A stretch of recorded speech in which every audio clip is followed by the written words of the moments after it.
Senior officials of the Lee Jae Myung administration were quick to respond to the Trump administration's latest tariff threat, as they were already in Washington meeting with their U.S. counterparts when news of Donald Trump sending a tariff letter to his South Korean counterpart made headlines. We have more on Press Perspective today.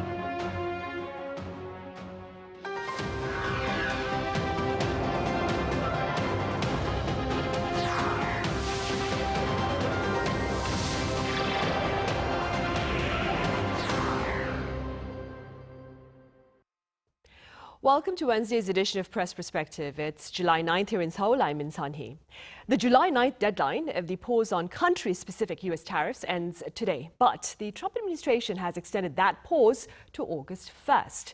It's also sent a letter to its ally South Korea, unilaterally informing the country of a 25% tariff, even as senior officials of the Lee Jae Myung administration were engaged in related talks with their American counterparts over in Washington. For more, I have Ruy Valdes with Spanish news agency EFE Spain here in the studio. Ruy, welcome back. A pleasure to be here, Sunny. I also have Professor Oh Joon-seok at Sookmyung Women's University joining our talk virtually. Professor Oh, it's been a while. Welcome back. Good afternoon, Sunny. Right, we will start here in the studio. Ruy, let's begin with the latest regarding U.S. tariffs. The pause on country-specific tariffs, as I mentioned earlier, comes to an end on this Wednesday, and the Trump administration spoke of two options. One, a letter informing trade partners of a tariff rate set by the Trump administration, or tariff deals. Now, South Korea, for its part, received such a letter. Let's begin there. That's right. The letters have landed, and Seoul is bracing for a high-stake negotiation in the rest of the month. As you mentioned, President Lee Jae Myung received a letter from Donald Trump announcing that the U.S. will apply 25% reciprocal tariffs as a decision, and that it will be and the tariffs will be applied from August 1st.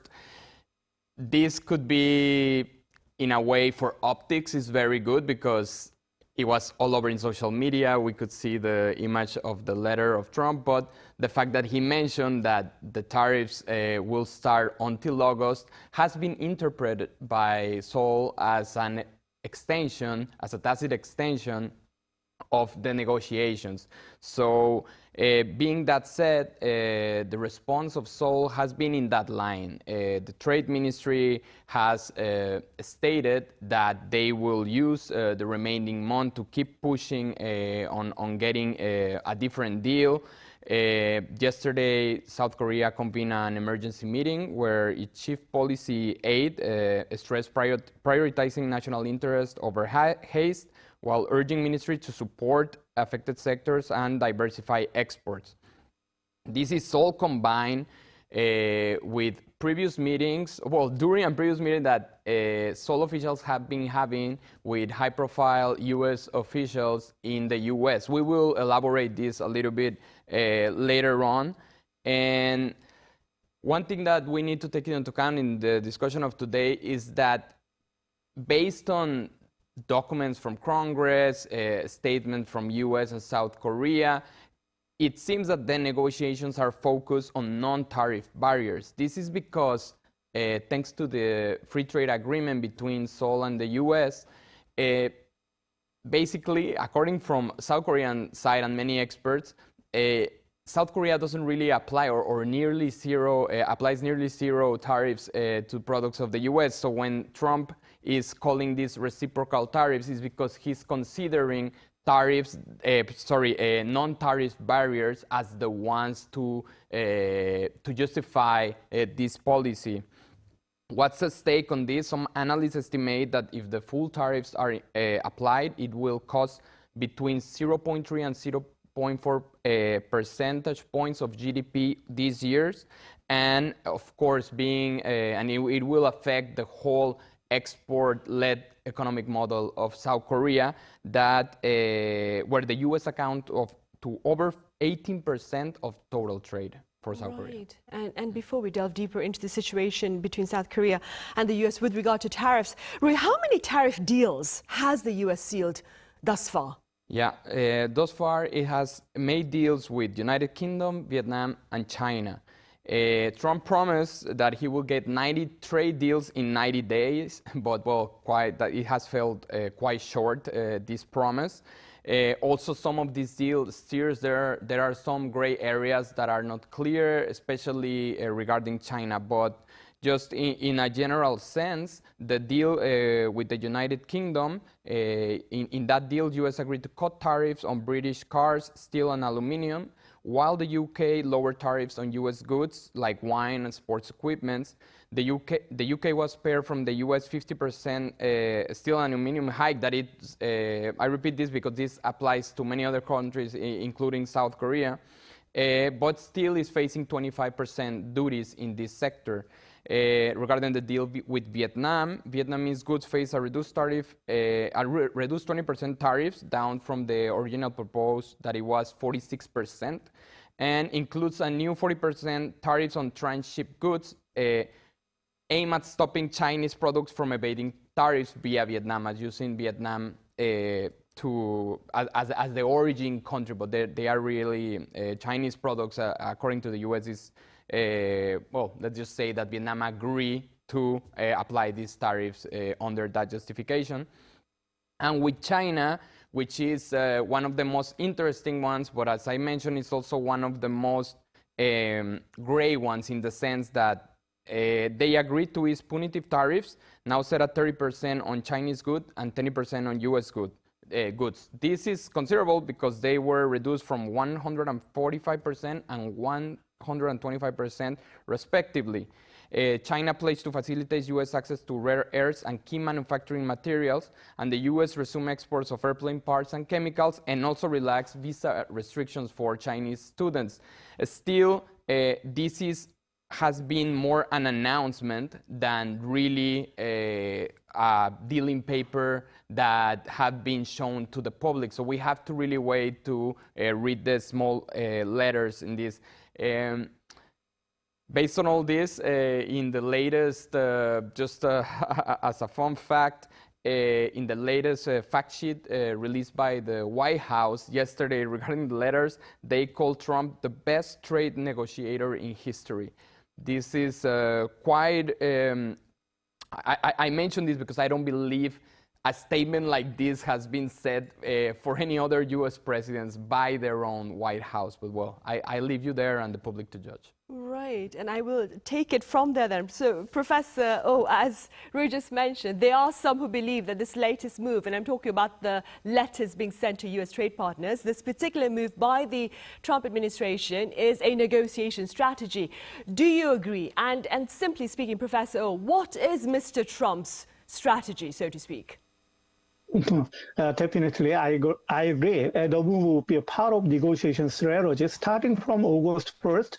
As Ruy mentioned, no extension will be granted. President Trump posted a flurry of letters, which is not that common, warning world leaders, including South Africa, Malaysia, and Thailand, outlining tariff ranging from 25% to 40%. First of all, when the fact is considered that the margin from international trade on the average would be around 30%, actualizing Trump's reciprocal tariff means no trade strategy or economic isolation of the United States. When Trump administration insists 15% or less would be the maximum affordability of doing business related to international trade with the United States. In this respect, I guess, repetitive ongoing cycle as a first step, giving a shot and negotiation and further application and renegotiation, gradually and eventually converging into lowering the tariff rate itself. Another thing to count in on, such trade disputes as transshipping limitation and product origin requirement could basically be solved by a series of investment negotiation, one by one. It will be applied to Korean multinational companies. It's time to start investment negotiation, and definitely a time to wait for the decision, because they will lose their power of negotiation right after they declare to make a decision. Quite recently, in the fierce trade war, the US and China agree on trade framework to ease tensions, trade and investment, but many details remain vague. Canada has scrapped its digital service tax set to affect large U.S. tech companies. In response, the White House had resumed the trade talks. The moves highlighted the topsy-turvy nature of the president's trade policy, which now theoretically allows more time for negotiation. Trade brinkmanship will be served by incremental investment deal. So investors now wait to see if this agreement can withstand a new round of trade framework. Right. And against that backdrop, Professor Oh, what countermeasures has the South Korean government shared to offset perhaps U.S. tariff repercussions? And what are your thoughts? I mean, are there any structural policies that you believe should take priority? President Trump published a letter signaled a hardening of U.S. trade posture. 25% reciprocal tariff on all Korean exports set to take effect on August 1st. For Korea, the next 3 weeks represent a critical window to prevent a potential severe economic blow. Now the problem is how to buy more time for Korea to find a solution regarding trade and investment. Korean government is busy making proposals to support the U.S. effort to rebuild and strengthen its manufacturing capacity in key areas, including shipbuilding and chip productions. This drastic move comes as Korea lags behind other negotiations with Trump administrations. Other countries like Japan and China making daring move to counter the tariff. As for countermeasures, as Sunhee mentioned, we have to think about the geo-economic spectrum of defense strategy of the Korean government. Korean government has to build up a comprehensive economic alliance with that of Japan and that of China. While considering renegotiation phase of FTA between Korea and China now under progress, trilateral FTA as diversification and economic alliance strategy among Korea, Japan, and China would also be a feasible alternative to strengthen the negotiation status. And as the United Kingdom decide to participate in CPTPP, Korea's joining CPTPP might be needed as soon as possible. Trump administration aggressively compels countries like Korea to diversify their trade portfolios and rethink their economic relations with the United States. The European Union and Korea should overcome their misgivings and join the CPTPP. A majority of the world still believe we believe in the value of the multilateralism with rules and norms and predictability, and have benefit from a WTO regime of creating shared prosperity, even if the U.S. pursues an American first policy. Right. Ruy, as I mentioned at the start of our talk, news of Mr. Trump sending a letter to his South Korean counterpart made headlines while South Korean officials were in Washington seeking talks with their U.S. counterparts regarding the tariffs. What were some of the issues on the table? Right. Yeah, so as a little bit before this was happening, a little before the deadline for the letters, South Korea Chief Trade Negotiator Yong Han-gu met with U.S. Trade Representative Jamison Greer, and in that meeting, Yo pressed Seoul's case for avoiding or reducing all types of tariffs and to propose manufacturing cooperation framework. This, to this date, or since the negotiations started, South Korea has asked the U.S. either to scrap or reduce sectorial tariffs, but also reciprocal tariffs. This letter, as we have been discussing, are referred to reciprocal tariffs. Still, South Korea has the hope that the tariffs imposed on steel and aluminum, which are the sectorial tariffs, will be also reduced or scrapped. Being that said, U.S. to this day have not given signals that those specific sectorial tariffs are under discussion. In fact, the few things that have been mentioned from the U.S. side is that they are not considering these tariffs as part of these negotiations. Of course, this could change. As we know, with Trump administration, things are unpredictable, and maybe they end up somehow integrating them in the negotiation. But well, This was looked in the first meeting. Then we have a National Security Advisor, Min Sunhee, that went also to Washington and met with U.S. Secretary of State Marco Rubio. In that meeting, we pushed for a summit between President Lee Jae Myung and President Trump, and it is expected that what South Korea wants is to have this summit before the 1st of August, in a way to also make it part of the negotiations, or at least to alleviate tensions related to these negotiations, because South Korea is very concerned, as we have been mentioning, Professor Oh explained it much better than me, how these tariffs will affect South Korean economy and how South Korea doesn't have as much leverage as other countries. So they're trying, let's say South Korea is going all in this sense to try to get a mutually beneficial deal. They're calling it, but at least something that affects less South Korea.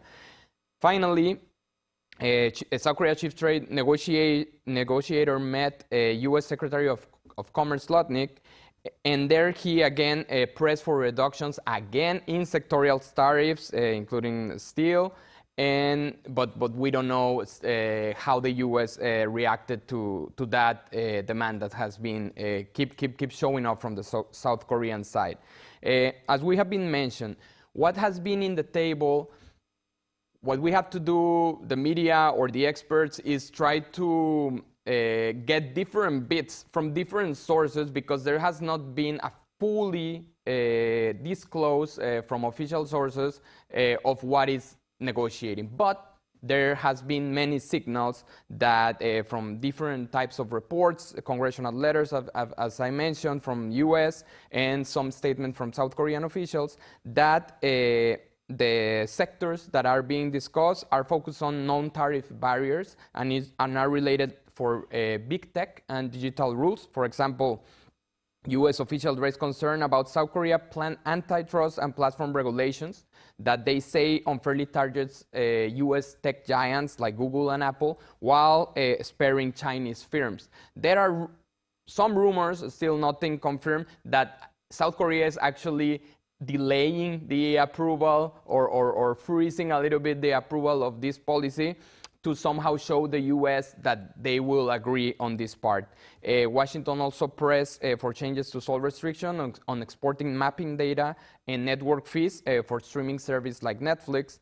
And one of the most sounded ones is agricultural access. The U.S. demanded better access for beef, rice, potatoes, and other agricultural goods, with a specific criticism that South Korea has a ban on beef from cattle that is over 30 months. South Korea does this to prevent mad cow disease coming into the country, but U.S. considered that as an exaggeration or something that could be extended. Washington also, Korean officials pledged to defend the sensitivity of the sector, giving a strong domestic opposition.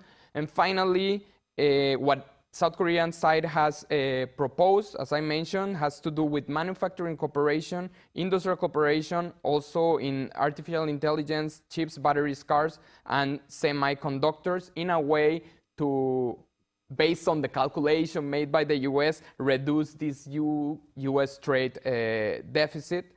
And the other that are quite important, but they are not, again, or at least by the U.S. and South Korea, they have not been clear if they are going to be part of this negotiation.